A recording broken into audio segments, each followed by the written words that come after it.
Zapraszam na kanał Cynicznie po polsku. Dziękuję również pięknie za wszystkie subskrypcje i polubienia. Wydaje się, że rzeczywiście na Zachodzie panuje pogląd, że Ukraina powinna być objęta kolektywnym systemem bezpieczeństwa, który daje NATO. I to jest określenie pewnego modelu docelowego. Różnice dość czytelne, choćby między Europą Środkową i Skandynawami, a zachodnią częścią Europy, ale też i Stanami Zjednoczonymi, jak się wydaje, polegają na tym, że inaczej widzi się tę drogę dochodzenia Ukrainy do NATO. Sam Kijów mówi, chyba nie do końca w to wierząc, że właściwie w momencie zakończenia wojny Ukraina powinna być do NATO przyjęta. Część państw Paktu Północnoatlantyckiego uważa, że ta droga powinna być możliwie krótka i to jest dość zrozumiałe stanowisko, no ale jest też duża grupa członków sojuszu, w tym te najważniejsze państwa, które uważają, że ta droga nie będzie ani krótką, ani prostą. Dlatego, że nawet jeśli wojna się zakończy, a dopiero wtedy można mówić o uruchomieniu jakiejś procedury, no bo dzisiaj mamy do czynienia z aktywnym konfliktem granicznym i wejście Ukrainy do NATO w gruncie rzeczy oznaczałoby wejście NATO do wojny w sensie ryzyka tego rodzaju albo podważenia gwarancji bezpieczeństwa. No to w związku z tym, nawet jeśli weźmiemy pod uwagę, że ten licznik zacznie bić w momencie zakończenia wojny, no to różne państwa mają różne poglądy, czy ten okres przejściowy to będzie czas krótki, czy może liczony nawet powyżej dziesięciolecia. No a to otwiera kolejną zasadniczą kwestię, no a mianowicie na jaki system bezpieczeństwa Ukraina może liczyć w tym tak zwanym okresie przejściowym.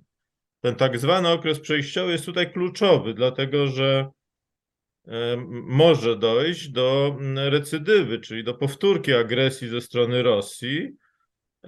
No i w związku z tym tutaj trzeba brać pod uwagę i rosyjskie możliwości, i możliwości strony ukraińskiej i, no i to, na co chce się zdecydować Zachód. W związku z tym ta dyskusja jest, wydaje się, dzisiaj dość ożywiona. Docierają do nas jakby odgłosy tej dyskusji, również nie tylko w środowisku eksperckim toczonej, ale też i w świecie polityki.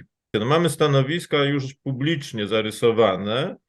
Po pierwsze, mamy stanowisko władz Ukrainy, które złożyły jeszcze jesienią ubiegłego roku wniosek o rozpoczęcie procedury przyjęcia i w wielu wypowiedziach zarówno prezydenta Zełenskiego, jak i ministra Kuleby jest zawarta mniej więcej tego rodzaju teza, iż najbliższy szczyt NATO w Wilnie powinien faktycznie uruchomić procedurę przyjmowania Ukrainy do NATO, bez przesądzania, jak długo to potrwa. Tutaj strona ukraińska deklaruje, że będzie starała się możliwie szybko dostosować się do standardów natowskich, ale w tak zwanym międzyczasie, właśnie w tym okresie przejściowym, tu strona ukraińska odwołuje się do rozwiązania, które zastosowano w momencie, kiedy Szwecja i Finlandia złożyły wnioski akcesyjne, bo wówczas obydwa te kraje dostały gwarancję bezpieczeństwa ze strony Stanów Zjednoczonych i Wielkiej Brytanii. Gwarancje bezpieczeństwa twarde, no takie powiedziałbym o wymiarze wojskowym. No i do takich rozwiązań odwołuje się strona ukraińska, proponując, ażeby sformowana została pewna koalicja chętnych, grupa państw gwarancyjnych, które miałyby takich gwarancji udzielić. Tu zresztą nie tylko chodzi o gwarancje, tu chodzi też o współpracę o charakterze wojskowym, właśnie po to, żeby ten czas, który Ukraina będzie potrzebowała na modernizację, zmiany procedur i dostosowanie swoich sił zbrojnych do standardów natowskich, też integrację operacyjną, to wymaga przecież pracy i nakładów.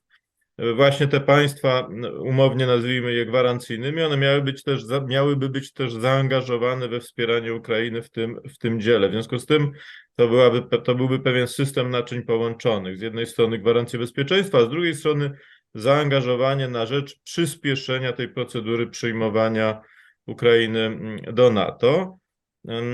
I to jest ten pogląd strony ukraińskiej. Są też inne poglądy, na które trzeba zwrócić uwagę. No, na przykład władze Niemiec, mówił o tym Borys Pistorius w jednej z niedawnych wypowiedzi, one uważają, że raczej trzeba obrać inną drogę, to znaczy nie ma co przyspieszać tej procedury przyjmowania, bo ona wymaga, to nie jest tylko kwestia standardów wojskowych, ale to jest przede wszystkim kwestia polityczna, również polityki NATO wobec Rosji. Tu to jest cały duży obszar, który i już jest dyskutowany i z pewnością będzie dyskutowany w przyszłości bardzo intensywnie. A w związku z tym tu osiągnięcie konsensusu nie będzie proste, będzie wymagało czasu, będzie wymagało też skłonności do kompromisu, o który dzisiaj trudno. No a w związku z tym Pistorius proponuje, żeby uzbroić siły ukraińskie na tyle, ażeby one po pierwsze były w stanie zakończyć wojnę, a po drugie, żeby miały taki potencjał z wojskowego punktu widzenia, żeby Ukraina w gruncie rzeczy nie potrzebowała żadnych dodatkowych gwarancji, tylko miała armię, która sama będzie dbała o bezpieczeństwo Ukrainy w tym czasie, kiedy ucieranie tego kompromisu będzie możliwe. No, polska dyplomacja, tak jak mi się wydaje, jak ja oceniam te głosy, które się pojawiają, prezentuje pogląd, który też nie jest pozbawiony w moim odczuciu jądra racjonalności. To pokazuje, z jak trudną materią mamy do czynienia. Mianowicie minister Jabłoński na przykład, z którym miałem przyjemność uczestniczyć niedawno w debacie, powiedział, że w gruncie rzeczy tak zwany okres przejściowy i te gwarancje bezpieczeństwa to też jest pewnego rodzaju pułapka, dlatego że to może konserwować taki status przejściowy. To może oznaczać budowę czegoś na kształt NATO bis albo jakiegoś gorszego systemu bezpieczeństwa w Europie Środkowej. I w związku z tym należy się zastanowić, czy iść w tą stronę, czy raczej nie przyjąć rozwiązania, które by jakby nie instytucjonalizowało w postaci formalnych gwarancji bezpieczeństwa właśnie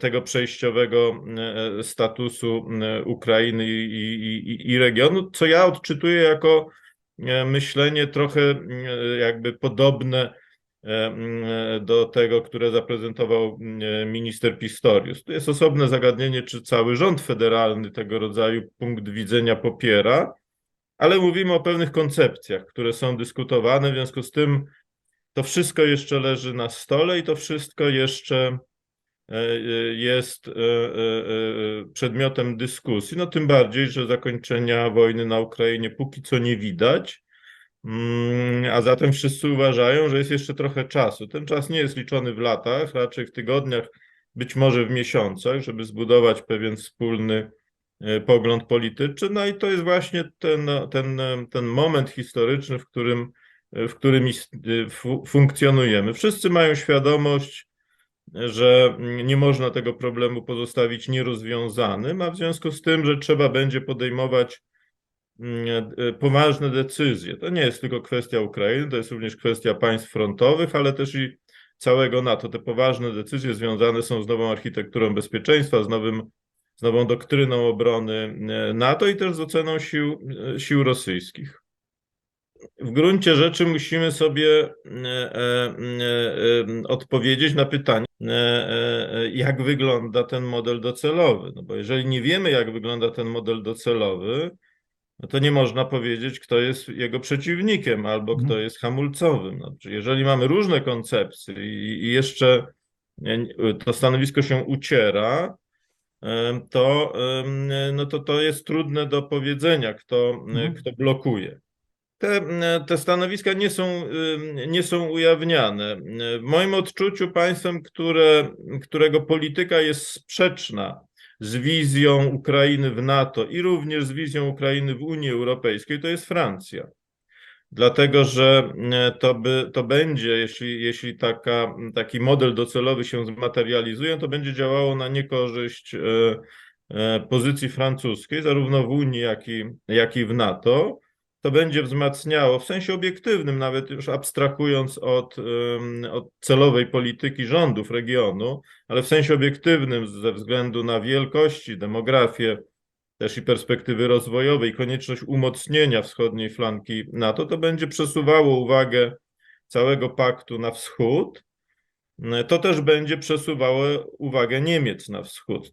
To jest dość czytelne. Niemcy zawsze chcą się w tym układzie sił sytuować w centrum, no ale jeżeli waga spraw przesuwa zainteresowanie na kierunek bardziej wschodni, no to centrum też będzie musiało się nieco bardziej na tym kierunku skoncentrować. A to obiektywnie rzecz biorąc będzie osłabiało pozycję, przynajmniej dotychczasową pozycję francuską. Ja w związku z tym uważam, że Francuzi będą głównym hamulcowym w sensie pewnej ewolucji strategicznej całego układu sił europejskich i oni będą optować na rzecz pewnych porozumień zarówno z Rosją, jak i z Chinami. Macron nie bez powodu mówi o tym, że system bezpieczeństwa na kontynencie europejskim trzeba zbudować w rozmowie czy w negocjacjach z Rosją. Mówimy oczywiście o pewnym docelowym modelu, a nie w tym czasie przejściowym. Dlatego, że tego rodzaju model, nazwijmy to wielostronny, również zakładający uwzględnienie rosyjskich interesów i rosyjskich możliwości, ale też z pewnym wychyleniem w stronę Chin, on daje Francji znacznie większą manewrowość i większe znaczenie niż model umocnionej pod egidą amerykańską wschodniej flanki NATO. To na poziomie strategicznym jest zasadnicza, wydaje mi się, różnica. No nie chciałbym lekceważyć zaangażowania francuskiego w wsparcie Ukrainy, no ale wydaje mi się, że w relacji do francuskiego PKB to zaangażowanie jest niewielkie, bo też i możliwości francuskiej armii są relatywnie nieduże. No Francja ma na przykład w służbie około 200 czołgów Leclerc i 70 haubic Cezar. Jak napisał właściwie kilka dni temu Michael Shurkin, taki amerykański analityk specjalizujący się w ocenie francuskich sił zbrojnych. On wcześniej pracował w Randzie, teraz jest analitykiem w Atlantic Council. On uważa, że francuska armia historycznie, ale też i obecnie, ten kierunek jest kontynuowany, jest budowana nie na potrzeby długiej i wyczerpującej wojny o charakterze lądowym, a z taką wojną mamy dzisiaj do czynienia na Ukrainie i z taką wojną możemy mieć do czynienia w przyszłości, jeśli by Rosja zdecydowała się interweniować. Ale ta armia była historycznie budowana jako siły zbrojne, które miały toczyć krótką wojnę, głównie o charakterze ekspedycyjnym, ze zdolnością projekcji siły do zamorskich kolonii francuskich, z silnym komponentem nuklearnym. Właśnie tu jest pewne iunctim. Ten silny komponent nuklearny francuski miał gwarantować bezpieczeństwo Francji przy relatywnej słabości sił lądowych. To dlatego Francuzi mają niewielkie zasoby pancerne i równie niewielkie zasoby amunicyjne, o czym przecież niedawno się dość otwarcie też mówiło i pisało w mediach europejskich, ponieważ oni historycznie budowali swoje siły zbrojne nie na potrzeby wojny lądowej, która miałaby być toczona gdzieś na równinach euroazjatyckich, tak jak jest to obecnie. I te deklaracje Macrona z ostatniego czasu, z początku tego roku, z lutego dokładnie, o skokowym wzroście wydatków na armię, bo tam jest mowa o 400 miliardach, nawet ponad 400 miliardach euro do roku 2030. To jest znaczący, znacznie większy wzrost wydatków niż w przypadku tej przereklamowanej, moim zdaniem, niemieckiej polityki Zeitenwende. Otóż Shurkin ocenia, że w gruncie rzeczy te wydatki nie wpłyną na zmianę pewnej filozofii, do czego służyć ma francuska armia. Ta armia nie przekształci się ze sprawnych i dobrze zorganizowanych i dobrze też ocenianych sił, ale o charakterze głównie ekspedycyjnym, w armię, która byłaby w stanie znacząco wzmocnić wschodnią flankę NATO i być gotową do walki na wschodzie. To są dwie zasadnicze różnice. W Polsce często się to myli, mówiąc o tym, że Francuzi mają silną armię, a w związku z tym z tego wyciąga się wniosek, że ta armia poradzi sobie dobrze w każdej wojnie. To jest nieprawda. To znaczy francuska armia budowana była i jest rozwijana nadal po to, żeby radziła sobie w tych obszarach, gdzie Francuzi mają swoje interesy. Ma silny komponent nuklearny po to, żeby dawać gwarancję bezpieczeństwa, ale Francji, bo ten parasol francuski przecież nie jest rozszerzany na inne państwa NATO, natomiast nie jest armią zdolną do prowadzenia długiej, intensywnej i wyniszczającej wojny w Europie Wschodniej. Więc w tym sensie to, o czym mówimy w perspektywie Ukrainy, to nie jest tylko i wyłącznie sprawa wojskowa, to jest również kwestia pewnej wizji politycznej i generalnego układu sił w Europie, zarówno przyszłości Rosji, jak i obecności, skali i charakteru obecności Stanów Zjednoczonych w Europie, przyszłości całej Unii Europejskiej. No to jest cały konglomerat tych trudnych spraw o charakterze strategicznym, czyli takim, które wpływają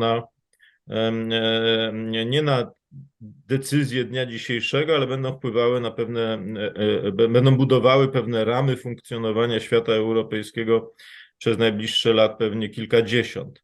Więc w tym obszarze tutaj są, wydaje mi się, podstawowe różnice i też to wyjaśnia, dlaczego państwa takie jak Francja, do pewnego stopnia też Niemcy, mają opory przed podejmowaniem bolesnych, bo to są zawsze trudne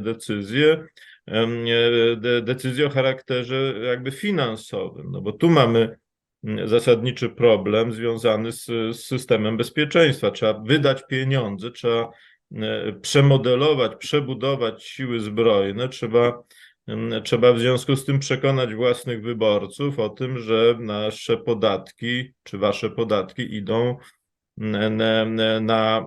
na inne cele niż na przykład polityka socjalna, rozwojowa, czy już partykularnie rozumiane bezpieczeństwo danego kraju. To jest bardzo trudne w moim odczuciu zadanie i na razie niewiele jest, tak przynajmniej ja oceniam sytuację, niewiele jest przesłanek, które by napawały optymizmem. To znaczy dużo mamy słów, dużo mamy deklaracji, i to i tak też jest ważne, że one padają, bo to, że NATO zmieniło w ubiegłym roku w Madrycie swoją doktrynę strategiczną, to jest ważna zmiana, ale pamiętajmy o tym, że oprócz doktryny, oprócz deklaracji politycznych, oprócz mówienia o powiększeniu zdolności, no liczą się właśnie też i konkretne zdolności, możliwości i to, jak to jest realizowane. I w tym drugim obszarze, jeśli chodzi o realizację, no to wygląda dość, powiedziałbym, niepokojąco opieszale te zmiany się realizuje. Skala zaniedbań w Bundeswehrze niemieckich sił zbrojnych jest tak duża, że te 100 miliardów euro z pewnością nie wystarczy na to, żeby odbudować potencjał sił zbrojnych Niemiec. Potencjał to znaczy sprawność operacyjną, no bo tu pamiętajmy o tym, że Niemcy zobowiązały się w Madrycie, że będą w 2025 roku posiadały przynajmniej jedną dywizję operacyjnie sprawną, czyli zdolną wejść do walki w tym terminie 1+10 od godziny W, bo takie były ustalenia madryckie, a dwie kolejne dywizje Niemcy mają mieć gotowe. Mówię o pewnych deklaracjach. Za moment powiem o realiach. Mają mieć gotowe do roku 27 i 28. To są deklaracje z Madrytu, a realia są następujące. Otóż jak ujawnił niedawno bodajże Bild, publikując notatkę Alfonsa Meissa, czyli generalnego inspektora Bundeswehry, Niemcy tę pierwszą dywizję będą mieli prawdopodobnie gotową w roku 27 albo 28, a dwie kolejne dywizje, no to jest rok 31, 33. Czyli ta realizacja idzie słabo, o czym świadczy też to, że z tego funduszu Zeitenwende 100 miliardów euro, no w roku ubiegłym nic w ogóle nie wydano. Nie wydano dlatego, że system zamówień na potrzeby armii w Niemczech jest niesłychanie zbiurokratyzowany, a agencja, która za to odpowiada, ma bodajże 8 tysięcy wakatów kadrowych, w związku z tym nie jest w stanie przyspieszyć swojej pracy. Rząd Scholza ponadto wykonał to taki zabieg, że wydzielił te 100 miliardów euro na zakupy sprzętowe, ale jednocześnie zamroził budżet Bundeswehry. Niemcy wydają nie 2% PKB na bezpieczeństwo, tylko z grubsza rzecz biorąc 1,4%. No to, niemieccy eksperci obliczyli, że te 100 miliardów to jest właśnie to, co Niemcy by wydali, gdyby chcieli zrealizować wcześniejsze, jeszcze ze szczytów Walii, zobowiązanie o wydawaniu 2% PKB na bezpieczeństwo. Czyli w gruncie rzeczy z tej perspektywy Zeitenwende to jest pewnego rodzaju sprytnym chwytem marketingowym. To tak jakby Polska wydzieliła do osobnego funduszu to, co wydaje na zbrojenia, pomnożyła to przez kolejne lata i twierdziła, że o 200 miliardów euro na przykład powiększy w ciągu 10 lat swoje wydatki zbrojeniowe. Mówię tu o pewnych zabiegach marketingowych. I teraz jak to się ma do rzeczywistych potrzeb? No bo to jest jakby istotne. Mamy taki raport Erisia Wada. Wad jest emerytowanym generałem Bundeswehry. Notabene był doradcą Angeli Merkel, bodajże w latach 2006-2013. I on napisał teraz raport, z którego wynika, że jego zdaniem no, należałoby pilnie wydać około 300 miliardów euro, żeby odtworzyć zdolności operacyjne Bundeswehry. Taki jest tak on ocenia poziom zaniedbań. Tylko na uzupełnienie braków amunicyjnych trzeba wydać gdzieś około 20 miliardów euro. To jest te środki, o których mówił Scholz, nawet gdyby były rytmicznie i szybko wydawane, a nie są, one są zdecydowanie za małe. Ale to nie jest jedyny problem Bundeswehry, dlatego że drugim problemem to jest demografia. To jest zresztą problem wszystkich państw europejskich, i Stanów Zjednoczonych, i Kanady, czyli wszystkich państw natowskich. Polska tu też nie jest wyjątkiem, to na marginesie. Otóż Wad twierdzi, że w ogóle nierealne są te plany, o których mówią przedstawiciele niemieckiego rządu, żeby powiększyć stan Bundeswehry tam do wielkości 203 tysięcy bodajże w ciągu najbliższych lat, dlatego że spada skłonność obywateli Niemiec federalnych do służby w wojsku. W ostatnim roku nie zrealizowano planu nie tyle poboru, co pozyskania czy rekrutacji ochotników, bo tam też jest tak jak w Polsce ochotnicza służba wojskowa. I ta luka między zamierzeniami a realiami to jest 11%. To jest i tak mniej niż na przykład w Kanadzie, bo w Kanadzie w połowie się jedynie udało zrealizować ten plan, a w Stanach Zjednoczonych ta luka też jest powyżej 20%, zwłaszcza jeśli chodzi o siły lądowe. No ale to na tej podstawie on dowodzi, że ta rozbudowa Bundeswehry do tego poziomu 203 tysięcy jest mało prawdopodobna. No chyba, że się przywróci, o czym w Niemczech już zaczyna się dyskutować, zresztą jak w wielu krajach europejskich, chyba, że się przywróci powszechną służbę wojskową. No ale on ocenia, że to na razie jest mało prawdopodobne, zważywszy stan nastrojów, emocji społecznych i tak dalej. Niemcy służbę powszechną w wojsku znieśli w 2011 roku i na razie niewiele zapowiada, że to zawrócą z tej drogi. No ale to wszystko razem wzięte daje obraz sytuacji takiej, że Niemcy będą mieli znaczące problemy z odbudowaniem sprawności tej Bundeswehry, która istnieje. No ale są potrzebne siły większe, bo jeśli mówimy o nowej polityce obrony wschodniej flanki, która się zawiera w tym sloganie, że nie wpuścimy Rosjan i będziemy bronić każdego calu kwadratowego terytorium natowskiego, jak o tym mówił Biden, no to musimy mieć odpowiednią liczbę wojska. Ta liczba dyslokowana na wschodnią flankę, zarówno licząc potencjał państw graniczących z Rosją, jak i sojuszników dalej leżących, no musi wzrosnąć. No musi wzrosnąć znacząco. To nie jest kwestia kilku czy kilkunastu procent. To jest kwestia w samych państwach bałtyckich, gdzie docelowo mają być 3 brygady sił w ramach tak zwanej wysuniętej obecności, analizy przedwojenne mówiły, robione przez Amerykanów, mówiły o tym, że żeby poważnie myśleć właśnie o takiej formule obrony, że się nie wpuszcza Rosjan na teren państw bałtyckich, to tych brygad powinno być przynajmniej 16. Czyli tu mamy, no nawet jeśli by przyjąć, że te wyliczenia są nadmiernie pesymistyczne, no to chcąc zmienić formułę obrony wschodniej flanki, musimy znacząco zwiększyć siły na tej wschodniej flance się znajdujące. Również choćby z tego powodu, co też nie jest kwestią bagatelną, że wraz z przystąpieniem Finlandii do NATO granica między Federacją Rosyjską a NATO uległa podwojeniu. Finlandia ma 1350 km granicy z NATO, a jest demograficznie państwem niewielkim. Państwem, które ma powszechną służbę wojskową, ma rozbudowane rezerwy, ale siły te, powiedziałbym,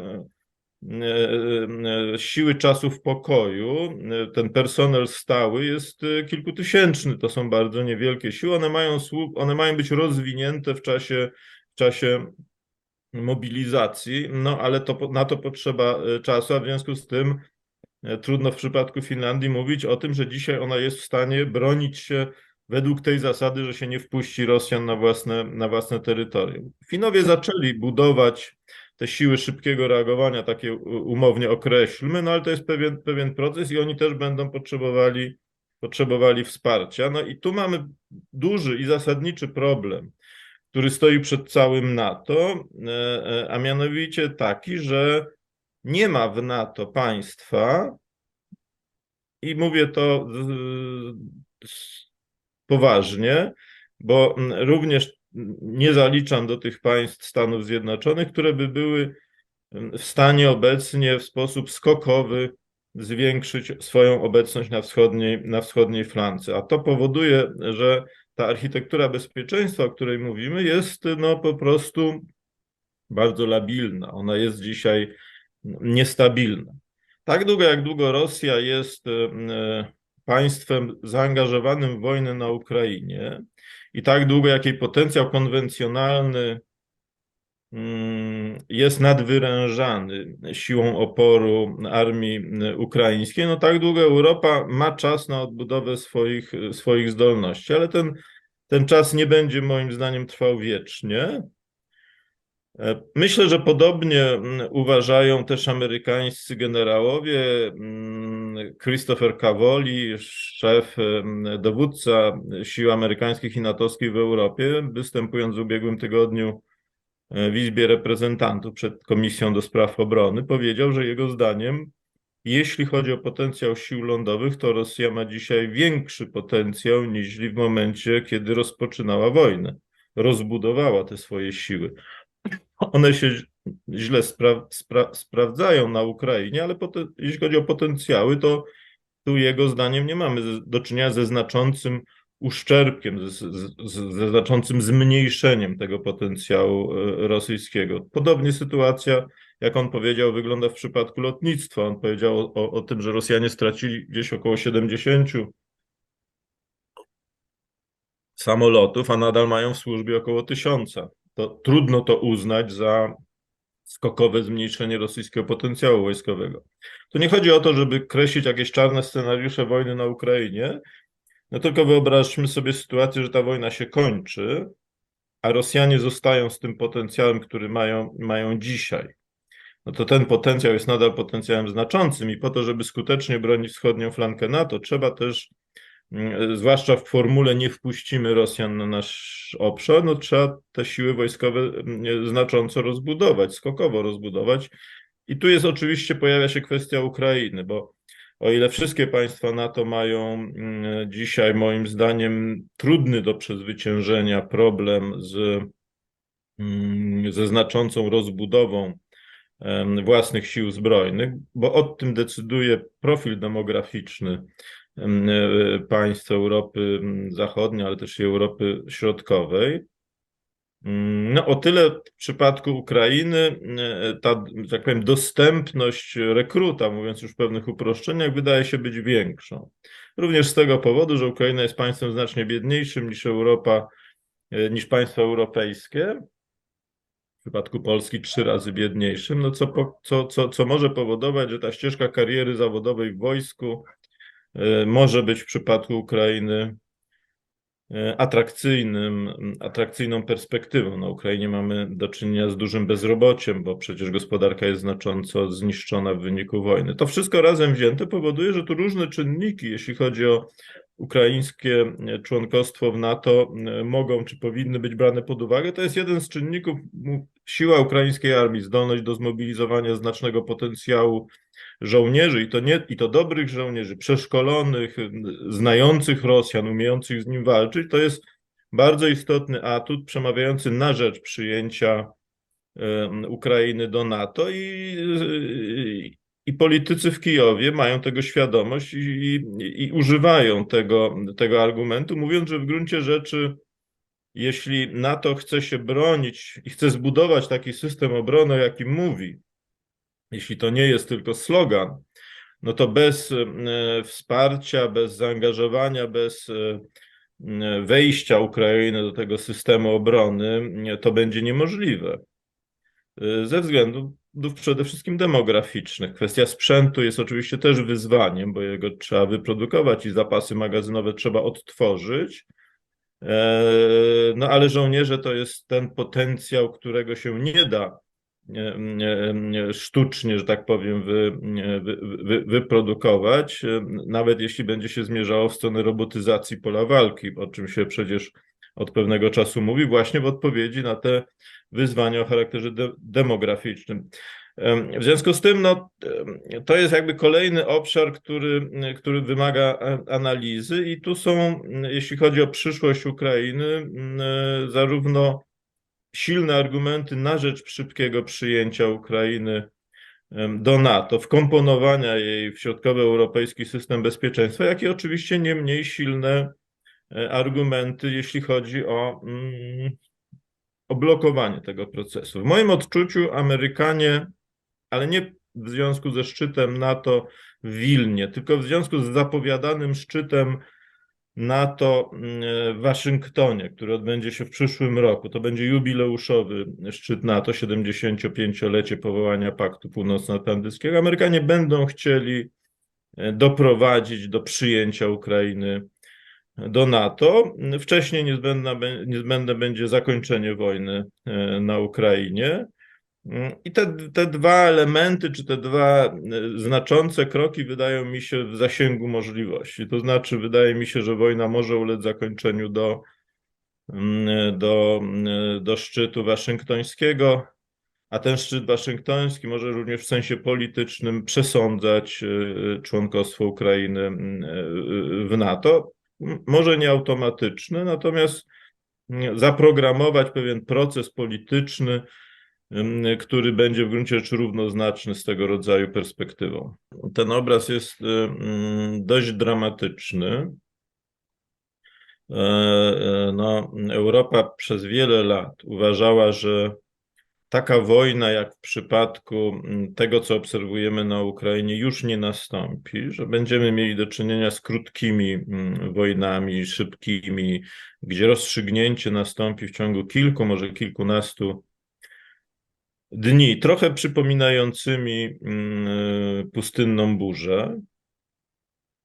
Siły zbrojne państw europejskich, ale Ameryka to tylko do pewnego stopnia jest wyjątkiem. Ona w gruncie rzeczy też w sposób znaczący zmniejszyła swoje wydatki na obronność, mimo że one są znakomicie większe niż wydatki państw europejskich. Ja nie mam na myśli kwot, tylko mam na myśli relacje do PKB. dlatego że za czasów zimnej wojny, za czasów Reagana Ameryka wydawała gdzieś około 10, nawet ponad 10% swojego PKB na zbrojenia. Dzisiaj to jest kwota poniżej 5%. To jest też ta różnica. Więc ten obraz nie jest optymistyczny. No i też tu są potrzebne decyzje, tu są potrzebne twarde zobowiązania. Te decyzje są decyzjami trudnymi, zwłaszcza w przypadku państw, które nie czują się zagrożone. No, Francja nie czuje się zagrożona. To jest główny problem, jeśli na to patrzymy z tej perspektywy, dlatego, że po pierwsze, tak jak mówiłem, ma własną armię, która jest sprawna i jest w stanie obsługiwać interesy francuskie, ma potencjał jądrowy, który zdaniem francuskich polityków gwarantuje Francji bezpieczeństwo. Nie ma w związku z tym wielkiej ochoty wydawać znaczących kwot na umocnienie państw będących na peryferiach systemu sojuszniczego. Ten brak ochoty jest związany również z faktem, że Francja przez ostatnie 20 lat rozwijała się w gruncie rzeczy bardzo słabo. Jeśli weźmiemy pod uwagę różnicę na przykład w PKB na głowę mieszkańca liczonym według parytetu siły nabywczej, no bo to jest jakaś racjonalna miara, no to dystans między Polską a Francją w ciągu ostatnich 20 lat zmniejszył się w sposób znaczący. No w związku z tym to też nie skłania francuskich polityków używam Francji tu jako przykładu. Włosi czy Hiszpanie mają w gruncie rzeczy podobne spojrzenie. To są wszystko państwa o znaczącym poziomie długu do PKB, o silnych napięciach wewnętrznych. Przecież widzimy, co się dzieje na ulicach francuskich, jak duża jest skala sprzeciwu wobec reformy emerytalnej proponowanej przez Macrona. Widzimy, jaki poziom bezrobocia jest w Hiszpanii, czy jak spada poziom życia we Włoszech. We Francji wygląda to dość podobnie. Wielka Brytania też po Brexicie nie jest tą kwitnącą gospodarką. No, mówi się nawet, że to była nawet na ten temat niedawno dyskusja w Izbie Gmin, że Polska mogłaby przegonić Wielką Brytanię, jeśli chodzi o PKB liczony na głowę według parytetu siły nabywczej gdzieś około roku 2030. No to wszystko razem pokazuje, że państwa Europy Zachodniej dzisiaj mają bardzo silne wewnętrzne napięcia. No są po prostu państwami mniej wydolnymi z punktu widzenia generowania pewnych wolnych środków i mają do wyboru albo przeznaczyć te pieniądze na cele rozwojowe bądź na cele socjalne, no albo na zwiększanie bezpieczeństwa obszarów odległych, takich jak Polska czy Ukraina.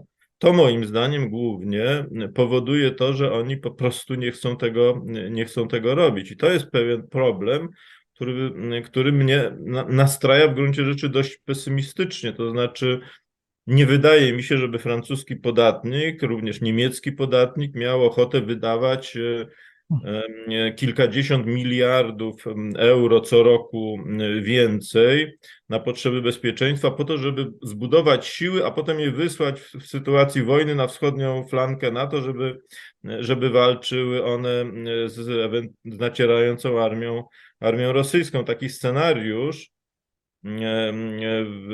nam on się wydaje dość oczywisty, bo my tak rozumiemy system sojuszniczy, natomiast w moim odczuciu w Paryżu czy w Berlinie to jest zupełna egzotyka.